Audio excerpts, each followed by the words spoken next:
Josip est confié à sa grand-mère, qui va l'élever dans la tradition catholique. Il sera grandement marqué par l'influence de celle-ci.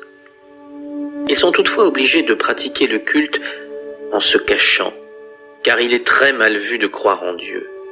Dès 14 ans, il commence à œuvrer pour évangéliser les Russes, en promouvant la dévotion au Sacré-Cœur de Jésus.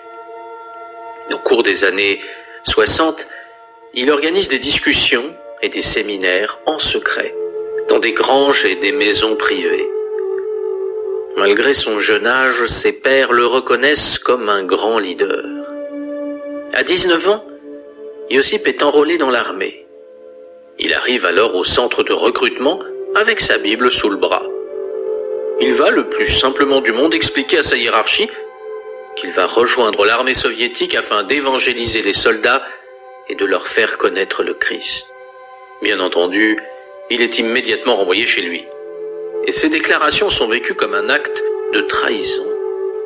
Aussi, moins de 2 semaines après cet incident, des membres de la police viennent à son domicile afin de lui demander de renier sa foi.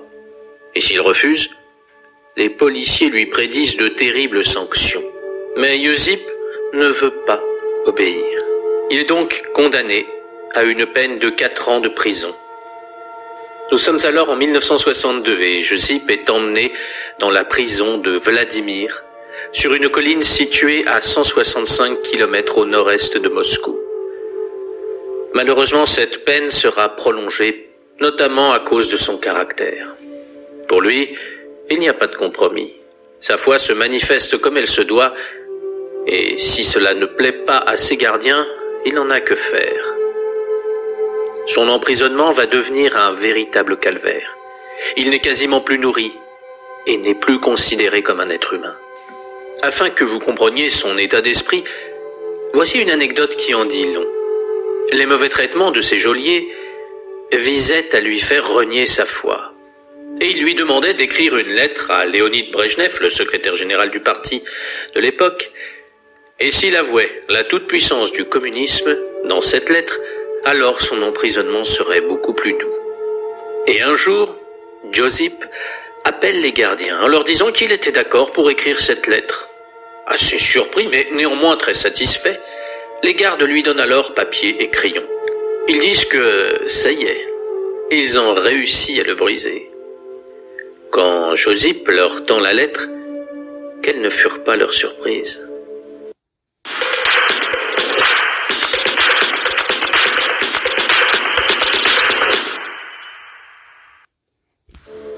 Non seulement il ne renie rien de sa foi, mais il fait preuve d'un humour noir qui lui vaudra encore plus de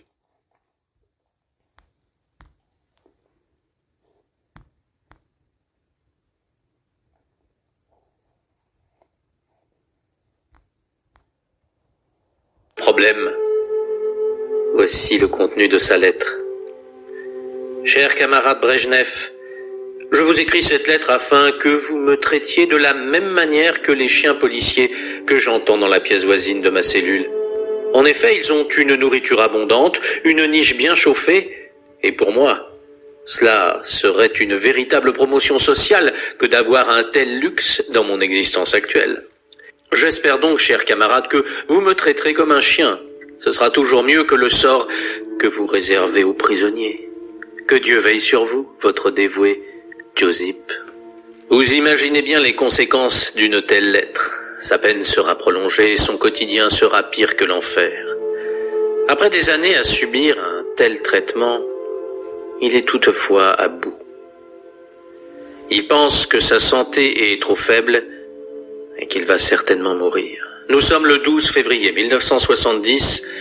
Comme à l'accoutumée, Josip prie dans sa cellule. Mais il n'arrive pas à se concentrer, il a trop froid et trop faim.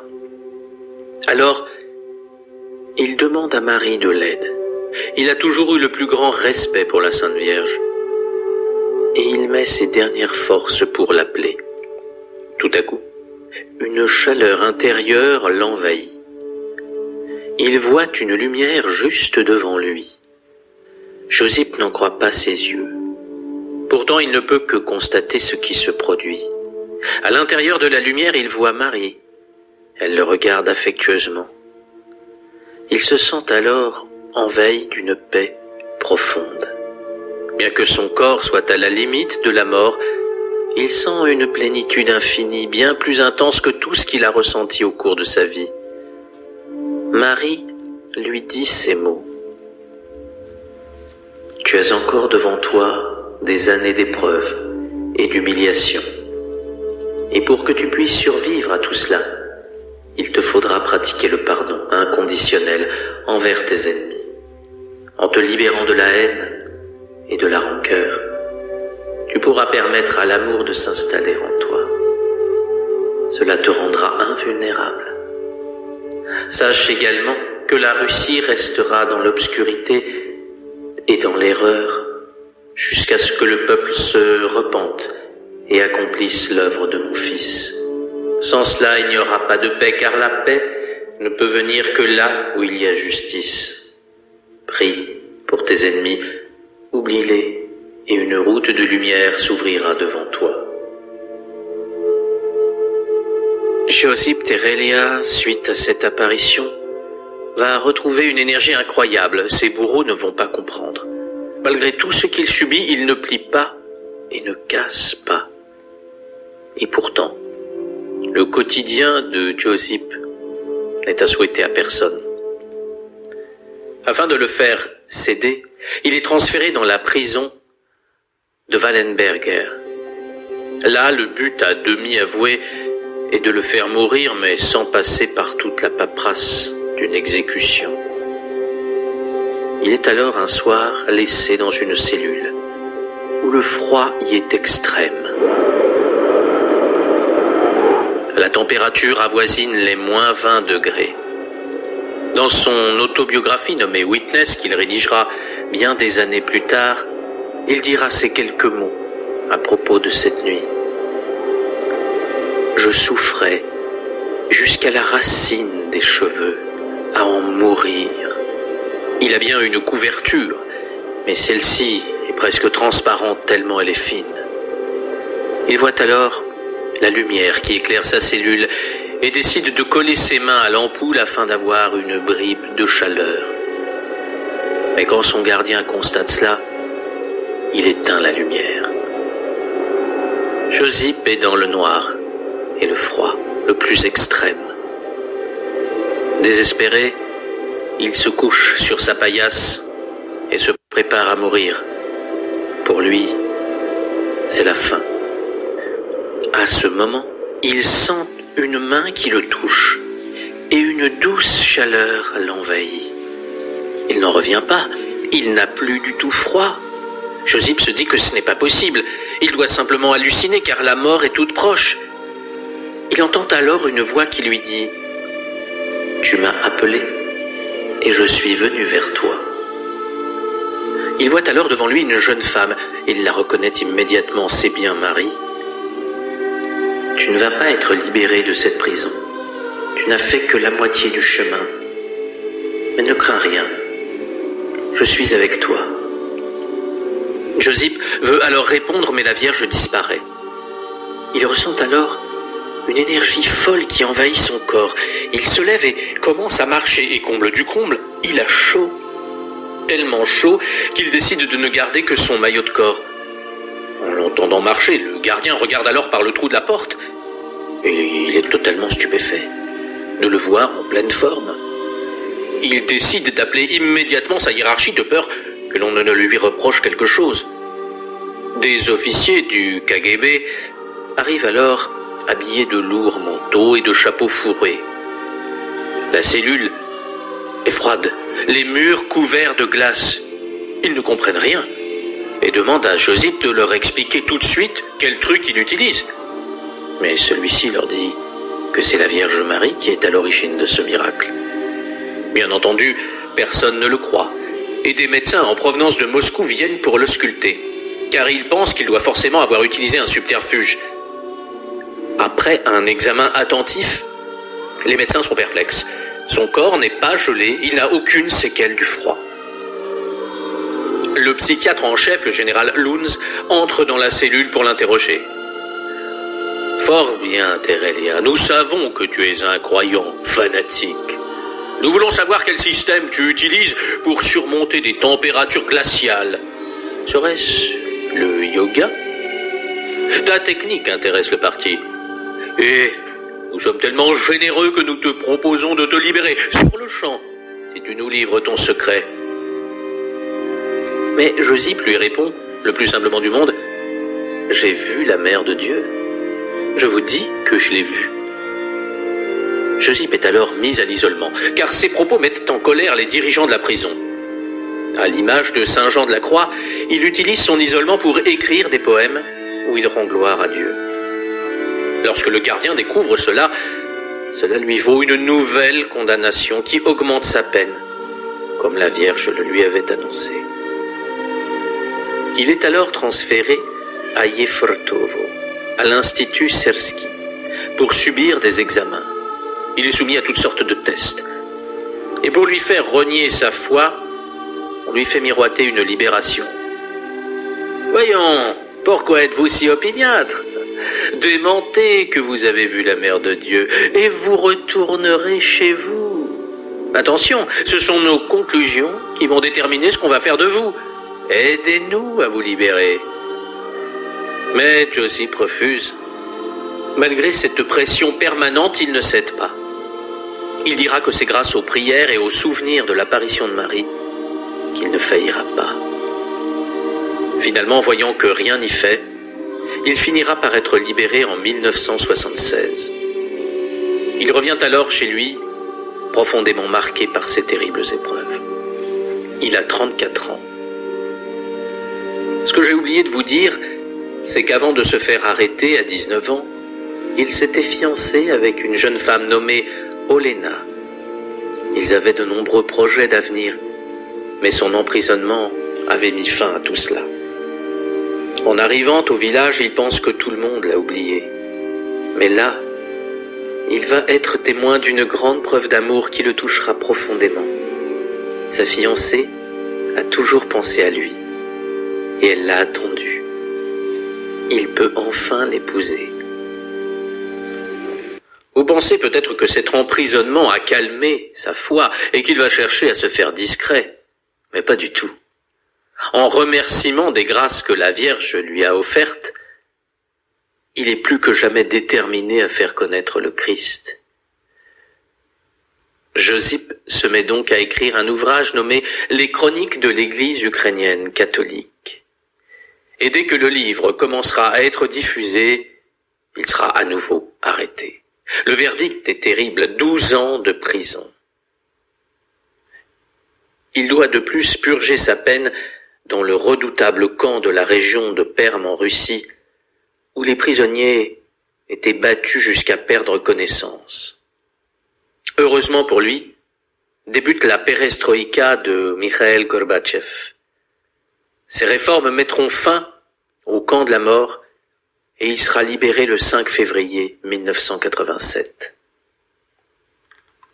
Peu de temps après, il se rendra à Gruchiv, qui est un sanctuaire marial très important en Ukraine. Je vous ferai une vidéo, car l'histoire de ce lieu est bouleversante et la Vierge y a annoncé des choses très riches de sens. Voici un extrait de son autobiographie où il raconte ce qui s'est produit dans ce sanctuaire. Je la vis, comme je vous vois. Je la sentis et je pus la toucher. Et en même temps, je parlais avec d'autres qui étaient là. L'atmosphère était paisible. C'était la mère de Dieu, vivante, une femme vivante. Elle parlait avec nous. Sa figure était pleine de vie. Des adultes la virent, tous les enfants la virent. Et nous ne l'avons pas seulement vue, nous l'avons entendue. Les uns ont entendu une chose, d'autres une autre. Elle parlait à chacun. Nous étions environ 52 000. Vous ne pouvez imaginer cette foule. Beaucoup de Juifs se sont convertis ce jour-là. Nombre de ceux qui étaient là ne savaient même pas faire le signe de croix. Mais ils étaient convertis. Quand elle me parla, elle commença en disant « ma fille Ukraine, je suis venue vers toi. Tu es la plus réduite en esclavage. Tu es celle qui a le plus souffert pour la foi au Christ. » Elle nous demanda de prier, d'enseigner aux enfants la prière. le rosaire, de prier constamment pour les défunts. J'entendis aussi ces mots. Je suis venu vers vous, parce qu'ici le peuple fervent répandra mon message partout. Je sais où je dois aller. Je vais là où c'est le mieux pour mon fils. La Mère de Dieu nous dit d'offrir nos vies. Chacun de vous doit prendre part aux souffrances de Jésus. Par là, vous rachetez ceux qui sont tombés dans le péché. N'en doutez pas, ne craignez pas, et priez, priez, priez sans cesse. Reconnaissez Jésus publiquement, n'ayez pas honte de faire le signe de la croix. Préparez-vous pour de grandes persécutions et de nouveaux sacrifices. Priez, la prière vous sauvera. L'Antéchrist fait tout pour vous briser. Rappelez-vous, la paix vient seulement de la rédemption. La paix, calme et repos, et vous n'êtes pas encore en paix. Par la suite, Josip s'exilera au Canada, à Toronto, en octobre 1987. Il va toujours continuer à donner des conférences, à témoigner de ses expériences en incitant ceux qui l'entourent à toujours prier. Je pourrais encore raconter de nombreuses choses à propos de Josip Terelia, car il a encore eu des visions de la Vierge Marie, mais je vais terminer en vous donnant quelques prophéties qui lui ont été révélées.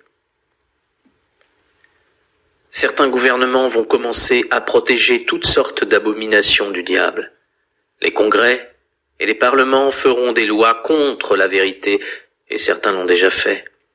Ceux qui disent la vérité seront considérés comme des criminels. C'est alors que commencera la persécution générale des chrétiens. La loi interdira la vérité et la loi de Dieu. Et en voici une particulièrement troublante. En Russie, les préparatifs sont en cours pour une révolution mondiale. Les forces de l'enfer qui contrôlent le monde continueront à dire que tout ce qu'elles font est pour la paix et le bien-être du peuple. Mais en même temps, elles continueront à retirer la liberté et le libre arbitre au peuple. Ils continueront à persécuter l'Église, mais d'une autre manière. Les dirigeants étrangleront la gorge du peuple tout en leur disant « Maintenant, vous avez la paix et la sécurité, mais il n'y aura pas de sécurité. » Le courage et la détermination de Josip Terelia peuvent nous inspirer. Face à la guerre, nous pouvons dans un premier temps paraître désarmés, car nous cédons à la peur et à la panique. Mais si nous décidons de ne plus nourrir ces émotions négatives et de nous mettre au service de Dieu, alors tout peut changer. Si la Vierge apparaît dans différentes régions du monde, c'est toujours pour nous prévenir. S'il n'y avait aucun espoir, elle ne viendrait pas. Marie nous rappelle que tout est toujours possible. Et ce pouvoir de tout changer, c'est nous qui le détenons. Si nous ne nourrissons plus les médias mensongers et anxiogènes, si à la place nous prions et agissons au quotidien comme des enfants de Dieu, alors cela fera toute la différence. Dieu a mis en nous des qualités et c'est nous qui avons le choix de les utiliser ou non. C'est à nous qu'il revient d'agir. Commençons déjà par éteindre nos télés qui nous rendent malades à force de nous nourrir de peur et de fourberie. Nous verrons alors combien notre esprit redevient sain et alerte. Nous trouverons de nouveaux élans pour prier et agir. Et en créant un lien magnifique avec les forces célestes, nous comprendrons qu'il n'y a pas de fatalité.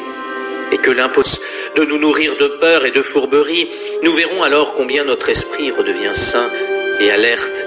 Nous trouverons de nouveaux élans pour prier et agir.